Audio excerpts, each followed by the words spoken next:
Remember, you always have a choice. You can choose to go through life listening to your chimp, or you can become human and manage your chimp. It's a skill to manage your inner chimp, so you have to practice until you get it right. It's not easy.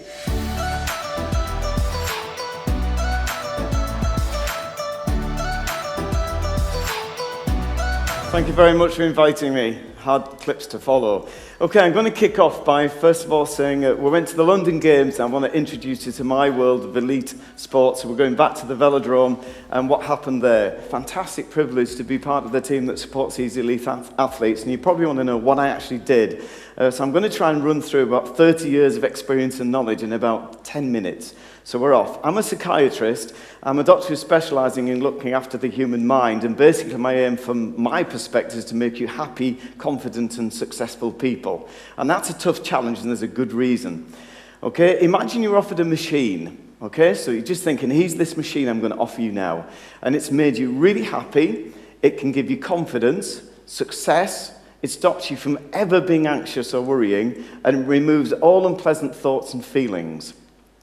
Okay, you'd say, I assume, please, give me the machine. The really good news is this: start smiling because you've already got the machine. All right? Let the penny drop. The machine is with you, okay? It's called your mind. And some of you don't know what's going on. In fact, probably all of you don't know what's going on, so I'm going to illuminate you today by saying, look, this is what's going on in your head, and there's a little bit of a surprise with it. Why isn't my mind doing these things? If you say, if it's such a good machine, why is it not functioning? And we've got a little bit of a puzzle here. Let's imagine a Martian came down and I had a look at this hole, and it said there's lots of these human creatures about, and they don't make sense to me. And this is the puzzle. While you're sitting there calmly, you're in charge of your legs. You don't suddenly get someone jump up, run around the auditorium and shout, sorry, I had a leg attack. Okay? That doesn't happen.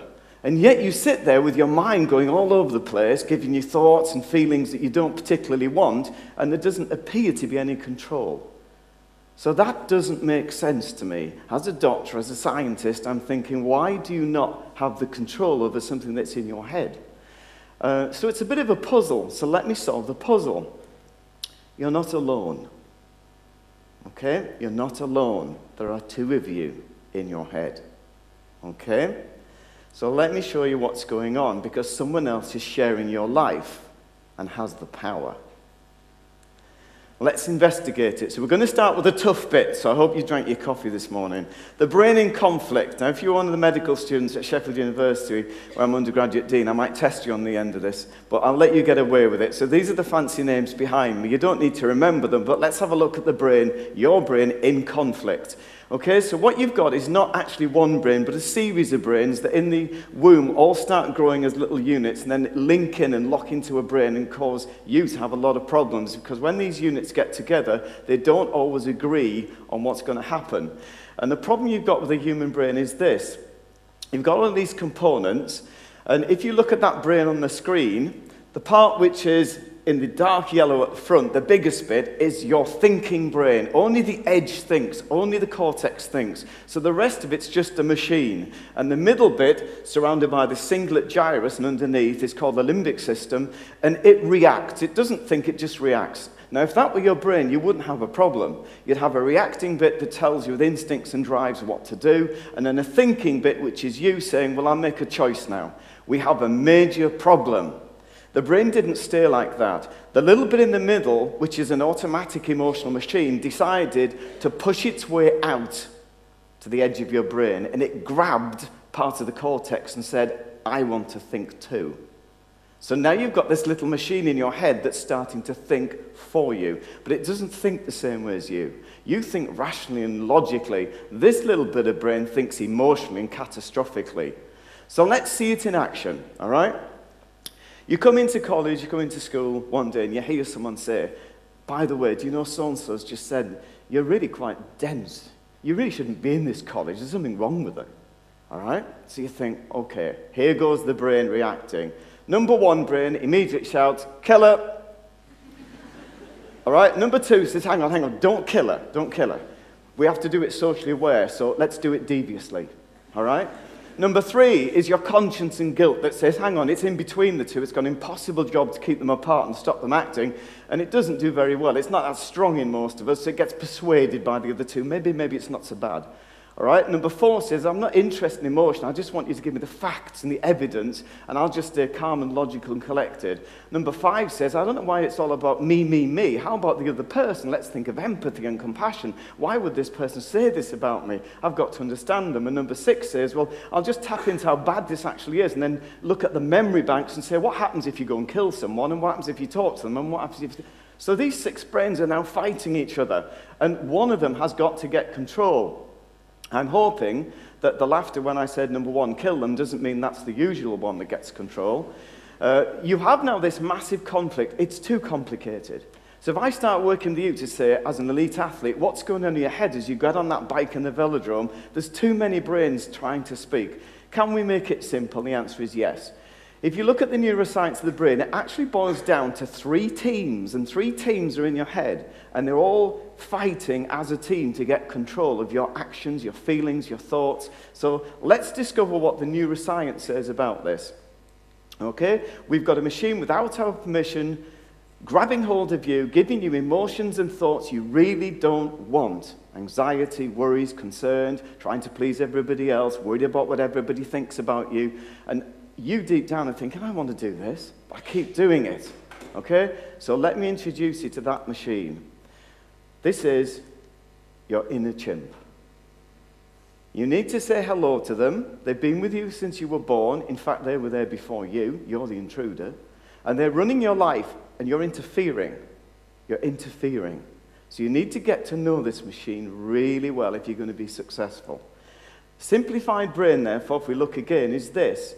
You live in your frontal lobe. That's the main area that you dominate, and you think very clearly. Your inner chimp lives in the limbic system and thinks very catastrophically and emotionally. And finally, the rest of it can be put together, and we'll stick it up for convenience in the parietal lobe, and that's just a computer running the system. And it's saying to the chimp and human, I'm here at your availability. What do you want to do with me? So now we understand these are the 3 components going on in your head. Okay. The problem with the computer is the chimp put lots of rubbish in, so there's lots of gremlins in there with silly beliefs and silly actions to promote its behavior. So they're stacked really heavily against you actually succeeding. Okay, so what we've got are 3 thinking brains in your head. You've got you, facts, truth, and logic. You've got the chimp, feelings, impressions, emotions, and a computer, which is a machine saying, use me as you wish. And the chimp usually uses it first. So you have a choice, human or chimp. How do you know who's in charge? It's dead easy. All you've got to say is, do I want? Do I want these feelings? No, it's the chimp. Do I want these thoughts? No, it's the chimp. And you'll probably find 90% of your day, the chimp's in charge. Okay? So it's time to change it round. First, you've got to recognize who's thinking, which part of your brain has got the blood supply and using the oxygen up, because that's got the power. Can we actually shift it by boxing the chimp with truth and facts, and then finally choosing the thoughts you want? The answer is yes, you can, but it is a skill. Why is it so difficult? The chimp brain is 5 times stronger than you, so you're going to have to be pretty clever. Okay? He or she wins. They know what to do with you. You have to learn about your chimp and be ready for it. So let's show you an example. You go into a room for a meeting, and you're first in the room, and the people before have left a plate of biscuits. There's a chocolate biscuit and 3 plain biscuits. So that's the message coming into the thalamus in your brain, and it sends a message immediately to the chimp. You have no choice on that. The chimp gets first bite. And the chimp immediately grabs the chocolate biscuit before anybody comes in and eats it quick. Okay? And then it looks into annihilates you as a human, just in case you try and stop it. It hits you with a brick. It uses up to 30 neurotransmitters to make sure you don't interfere with this action. All right? So that's the way the brain works. Don't blame me, go higher. All right? So you look into the computer, and then a little gremlin says, eat the rest of them. You'll never get caught. All right? So you scoff all of them. You think you've got away with it, and everybody else comes in the room and sees the empty plate. Unfortunately, you then belch, and everyone says, that smells like chocolate biscuit. And so now you as a human get the message and apologize profusely. All right? That's the way it works. Your chimp acts first, you then calm down, and then you apologize. If you recognize the pattern, we need to do something about it. You can. There's the missing arrow I've put in. You can actually go straight to the computer and stop the chimp in its tracks.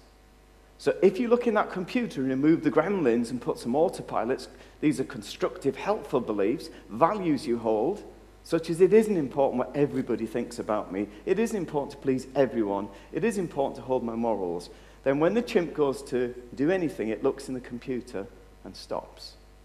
So the computer eventually holds the power. So this is quite a complicated system, but if you get it right, it means you can succeed in life. So let's look at what happens with elite athletes. There they are getting on the bike. Chris Hoy and his chimp. Victoria Pendle and her chimp get on the bike. And they have very different thoughts. The chimp's thought will be, I've got to win a gold medal. It's very important. I mustn't let everyone down. The crowd looks big and angry. What if my rivals look bigger than me? I can't fail. I don't want to be here. This is the chimp, rattling away, doing what's natural and healthy. The human, however, has got the choice now. So both Chris and Vicky are experts in this. They've got the skill, and they just box the chimp and say, right, what do I want to think? I'm going to think of process. I'm going to go and enjoy myself and do my best. Because that's all you can ever do in life. Do your best and enjoy it. The same for you on the day of an examination. Now, I teach medicine at Sheffield University, and students have to go through rigorous exams. And of course, you can imagine, there you are walking into your exam with your chimp. And it's whittering away to you. I wish I'd revised more now. Why did I keep watching television? Was it so important to see Strictly? Well, probably from Vicky's point of view. But your chimp is rattling away, as students do. You don't have to put up with this. You can actually start managing yourself. You can actually learn a skill that puts the chimp in a box. You are responsible. You can't then say, I'm sorry, sir, I didn't do well in the exam. It was my chimp. It made me watch the telly. All right? That's not allowed, okay? That's like having a dog that bites someone. You say, well, I didn't bite. It was the dog. You know, you're responsible. You are responsible for your chimp. So don't blame it, okay? Remember, you always have a choice. You can choose to go through life listening to your chimp, or you can become human and manage your chimp.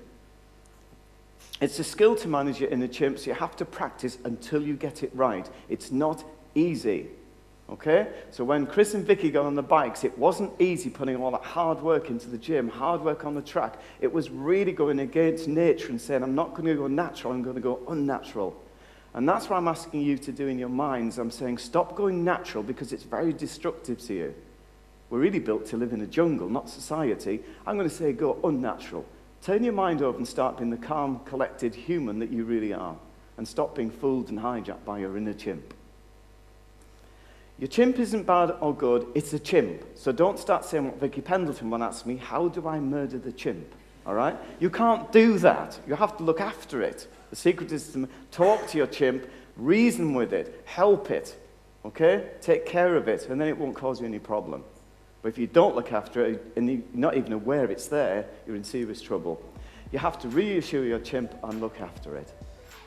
Okay, this was a rattle through of what can be, hopefully for some of you, life-changing when you start to realize this fantastic machine in your head is there for your use. All you've got to do is start understanding it and then get a skill to operate with it and get to be the person you really want to be.